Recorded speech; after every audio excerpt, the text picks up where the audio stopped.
Don, it's your first winter meetings as a manager. How has that changed? What's the excitement level for you going through this in the manager's year? Yeah, really exciting. First year as a manager, being here at the winter meetings, and a lot of great conversations going on. I see how busy it is and everything, but just really excited about getting down here and getting our group fully together, and looking forward to 2026.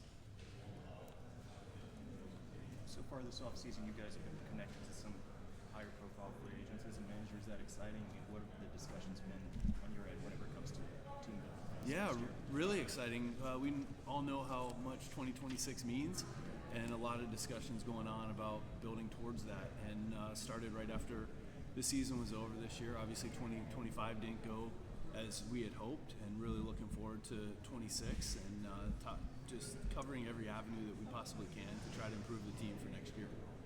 What do you feel this team needs to do to be where it needs to be in 26? Offensively, we need to get better.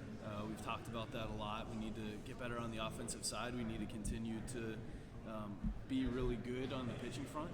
That's the foundation of our team, and continue to be really good there, and find a way to score some more runs to win more baseball games. Are you confident that there will be execution in terms of being able to bring in some external additions to improve the offense? Yeah, really love the conversations that have been going on, and can't speak specifically to any individual thing per se, but just a lot of great conversation, a lot of great things that are happening, and really with the ultimate goal of winning in Pittsburgh in 26. You talked about, the external additions potentially to the offense, but internally, have you guys evaluated how you feel you can get better?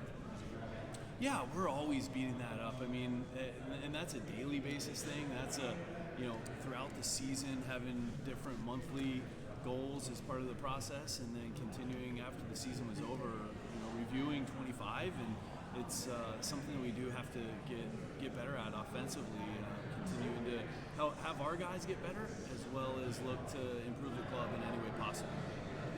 Don, do you want the offense to have a specific identity, and if so, what might that be? Yeah, I think that what we talked about last year was, when we were really good, I thought we handled at bats really well. We continued to pass the baton. I know it was something that when we had those stretches of being good offensively, we passed the baton, we got guys on base, and then that 2-out, that big hit is the thing that eluded us a lot at times, and finding a way to get guys in their comfort zone in those big moments to come up with a big hit. Easier said than done, but continuing to push towards that for next year. So do you see that as a comfort thing that needs to be changed, or do you see that as just get someone who gets big hits, to get some sort of big hitter? Both. I think that can come internally and externally. We've got guys that have stepped up in those moments, last year and in the past. And could it be somebody externally that comes in to do that? Of course it could. I think the one thing that, as I've thought about last year and going forward, is continuing to be aggressive, finding ways to push the envelope in ways, playing baseball the right way, running the bases aggressively to ensure that we're doing everything we can to maximize our chance to win. Donnie, from bench coach to manager, how different is your involvement at this part of the season? Is the team building is happening at the front office level? Were you very involved as bench coach? Are you very involved now? In what ways do you sort of try to lend your eye to the process? Yeah, more. I think as a bench coach, involved on the fringes. As a manager, definitely involved in the conversations. This is honestly, it's my first winter meetings that I've been to, so excited to be down here. Excited to be, part of the conversation, and really, as we look towards building in 26, the things that we've talked about adding offensively is the biggest thing, and directly involved in those conversations as well. When it comes to free agency, you're selling a player on dollars and cents, but also the opportunity. If you were to be speaking with a good free agent right now, what type of thing would you be telling him about the opportunity in Pittsburgh? Yeah, when you look at the team and the way that we're built with our pitching staff, there's some teams around the league that have good pitching staffs. Not discounting that at all. Totally believe that ours is at the top, towards the top of the league. When you look at Paul, Bubba Chandler, Mitch Keller, Ashcraft, Jones, Burrows, it's unbelievable the way that we have the starting pitching depth and the talent to be really good, and I think that it's something that gives us a chance to win in 26 with the right additions. Don, along those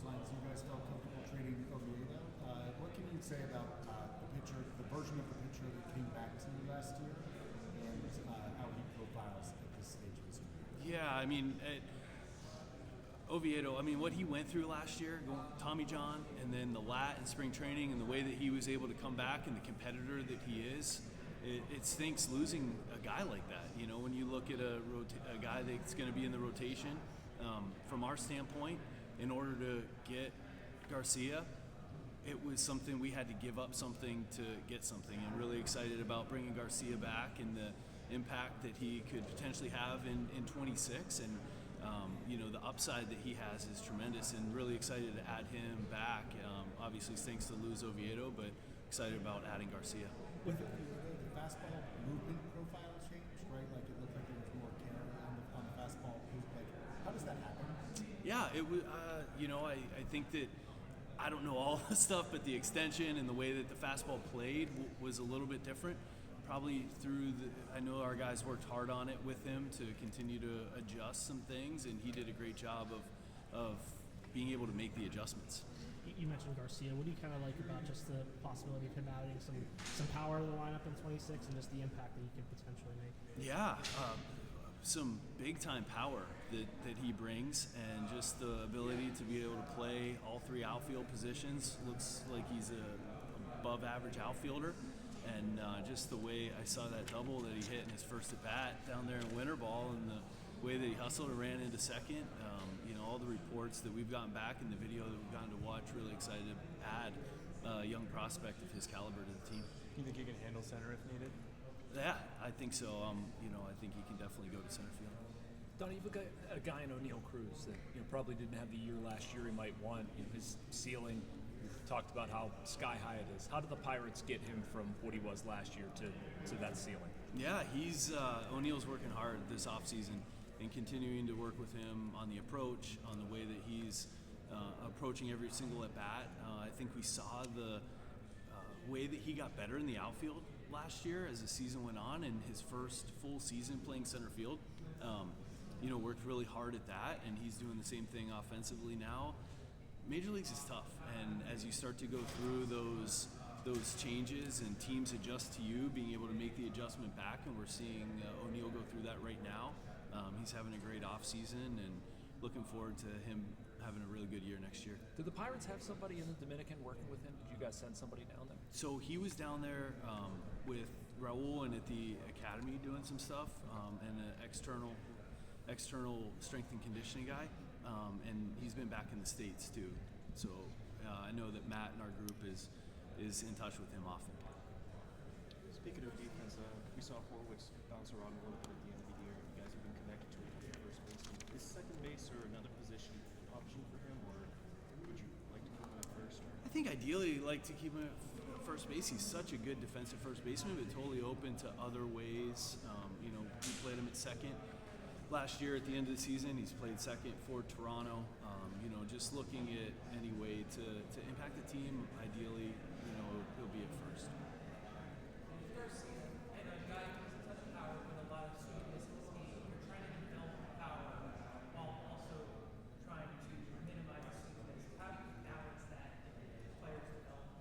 Yeah, it's easier said than done. It's up to, you know, as we go through with the player and talking about the adjustments, you know, we just talking about O'Neal Cruz, right? And the league adjusts back to you, finding ways to talk to them about their approach, what the other team is trying to do to you, and continue to challenge yourself in practice on ways to, if it's fastball, slider, swing and miss. The one thing that it seems with him is when it is in the zone and he attacks the right pitches, he squares them up and hits them really hard, and that's what we're really excited about. And as he continues to evolve and you know, grow in his development, you know, laying off those pitches that are outside the zone will be an area of emphasis for us to work with him on. When you look at some of the top offenses last year, thinking specifically of like the Blue Jays and Brewers, teams had a lot of success in the regular season. Both had long runs in the postseason as well. And the style of offense they played that mixed power off the bat, a little speed, but particularly a lot of contact. And what takeaways do you take from that in terms of the direction that offenses are taking right now across the major? Yeah, it's interesting. I can speak more to playing the Brewers, and they did. They, you know, the at-bats that they put up are really good, and that's something that we challenge our guys on too, is continuing to put up good at-bats, fight with 2 strikes, continue to put the ball in play. And, as you continue to see the development with your guys, like it's something with the Brewers have done a good job of. It's hard to mix sometimes. They have a unique ability, speaking to the Blue Jays, to have that kind of ability to make contact and drive the baseball, which is tough. Milwaukee didn't drive the baseball, I don't think as much as, some other teams, but they had the ability to work the count, do that. Cleveland is another team that comes to mind in that regard. For us to continue to work with our guys and, an offensive approach and an offensive identity of having tough at-bats. Donnie, with your catchers right now, will you explore another option with Joey Bart? Like, is first base an option for him to get both bats in the lineup? Like, how do you view the delineation of duties with him and him? Yeah, last year in practice, Joey's taken some ground balls at first. Really see Joey as a catcher. But as it goes, we were able to get him in last year at DH a little at the end, and I think that first base, if he continues to take some ground balls, something that we could explore down the line. Paul showed obviously a real desire to go deep into games this last year, a lot of success going deep into games. How much of the decision to how long of a leash you give him is in your hands? How do you sort of think about that in year 3, now that he's proven he certainly can do it at a very high level, but you also want to be mindful of wear and tear? No doubt. In regards to Paul specifically, I think it was 160 innings 2 years ago, 133 in the big leagues, and then last year 187, 190, I don't know the exact number. Always continue to try to push Paul and other guys forward while taking into account their health, where they're at, and certainly a decision that we collectively meet on and talk about before every single game, and how we're going to try to, it's a team of people that we pull together and really talk about that and dive into it, into how to maximize not just Paul but all of our guys. We had a bunch of guys last year, Ashcraft, Burrows, that were on innings limits, and just trying to make sure that we keep them as healthy as we can. What does the next step look like for Paul Skeens? It's been, first 2 steps have been really good. So all I know with Paul is he works his tail off every single day, and there's nobody. We get to see him start. We've talked about this a lot. We get to see him start every 5 days. The 4 days in between is what separates him. The way he works, his commitment to his craft, the detail that he goes into every single day into making himself not just a good pitcher but a great pitcher. He wants to be elite, and that next step, as far as he's going to let us know as he continues to push himself. And just his first 2 years have been unbelievable, and just really excited about seeing his development and him continuing to get better, because he does. That's what he does every single day, is shows up to win and shows up to get better himself. How confident are you that guys like Bubba Chandler, guys like Braxton Ashcraft, you mentioned Mike Burrows, can take the next step too, and go even a step forward in 2026 after getting some experience in 2025? Yeah, and I think that experience is what separates. When you see Bubba come up and have quick success in his first 2, and then hit a rough patch there. In his next 2 outings, that game against Milwaukee was a tough one, and then you saw the way he rebounded and responded. All of our guys, Burrows had a tough outing in Minnesota, I remember, right before the All-Star break. Found a way to bounce back, and he showed different glimpses. Ashcraft filled so many different roles last year in the bullpen, in bulk, starting games, pitching the 9th inning against the Phillies. It's pouring down rain, and we walk Schwarber to get the Bohm, and he gets a double play to end it. Carmen Majinski started the year as a starter, goes down to AAA, comes back up in the bullpen and found ways to start. Really, there were just so many things, and the thing that stands out to me is that when those guys got the ball, they took the ball and they dominated as best they could in that moment that they had, whether it was starting, relieving, closing, everything in between. It was really impressive to see the way that they all did that, competing, with each other against the other team, competing against each other for starts and innings, and it was really cool to see. And like we were talking about, that's the foundation of our team. That's a competitive drive, and I think that when you look at Paul and Mitch, they lead in that, and the foundation of the pitching staff. Do you anticipate seeing Connor in the mix for the shortstop position in spring training? Connor's gonna get we're still talking about a lot of that. It's too early to say exactly what's gonna happen there, but as far as a 19-year-old guy that just came out of high school, the year that he had to go through 3 levels and play the way that he played, sky's the limit for him.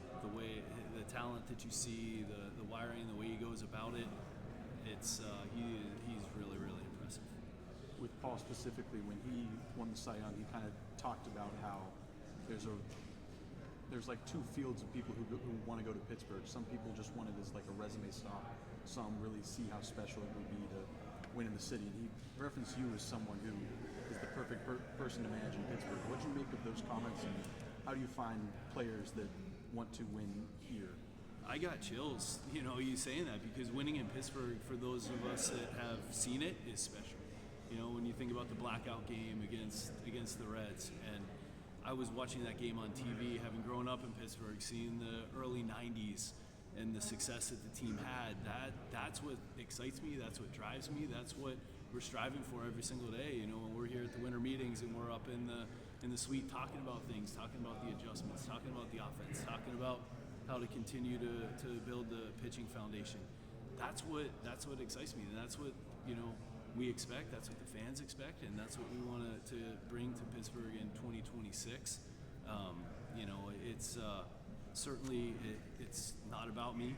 It's about the players. It's about the city. It's about the fans, and it's about bringing winning baseball back to Pittsburgh. What would that mean to you to do that, to bring winning baseball back to Pittsburgh? I get chills thinking about it. Honestly, like I said, it's Pittsburgh's a special place, and it's a tough town, it's a gritty town, and that's the attitude and the identity that we want to bring as a ball club to the city. We've seen increased willingness across the league to bring position players up earlier, and a lot of reasons for it. You benefit from increased athleticism and all the good range and all that stuff, but it's really, really hard to hit in the major leagues right now. How do you help a young guy who hasn't had a ton of experience in the minors figure it out on the fly in the major leagues? Yeah, it's you're right. It is tough. It's tough to hit, and just continuing to work with them, continuing to expose not just him but others to opportunity, and continue to see, because referencing O'Neill earlier, he saw a way that they were going to pitch him differently, and finding ways to combat that, continue to adjust, and finding ways, specifically maybe with Connor, like finding ways to continue to hone in on his approach and what he does really well, and learn what the other teams are going to try to do to combat that. I know Skeens is kind of an extreme example of this, but it's become not totally uncommon for a guy to be in college 1 year and be in the big leagues the next, or within 2 years. Do you see that trend evolving in the sport, where it's becoming a quicker runway for those players? Yeah, I think that the players let you know. Like they're going to let you know when you see a guy like Connor and Paul that dominate through the minor leagues. They let you know when they're ready to move, and Paul was, Connor was this year. We got pushed really aggressively, and I think you take it case by case, but you are seeing younger guys get to the big leagues quicker, across the league, not just with us. And there's been so much turnover in the managerial ranks in the last year, your club included, obviously. So, and you've seen very different ways teams fill that in terms of experience or backgrounds. What do you think makes a good manager in today's game, even versus your playing days? Like, how's the role changed, and what do you think makes a good manager? Yeah, interesting. I think that I guess in order to answer that, looking back on my career, guys that I respected, that I played for, Leland is the first guy that comes to mind, and just the care that he had about people and his commitment to winning, and how he blended those two things together. That number one, you never questioned if he cared about you, and that care might not come across as like putting his arm around you.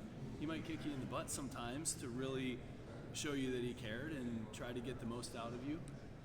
And then his commitment to winning, and how he went about it every single day to blend those two things together, is what really made him and I think other guys special. Chelsea getting his opportunity in Minnesota. What was he like just to work with? Yeah, he was great to work with. As far as I'm really happy for him that he was able to get that. Look forward to catching up with him live at some point. But really, we had a good relationship and happy for him that he got that opportunity.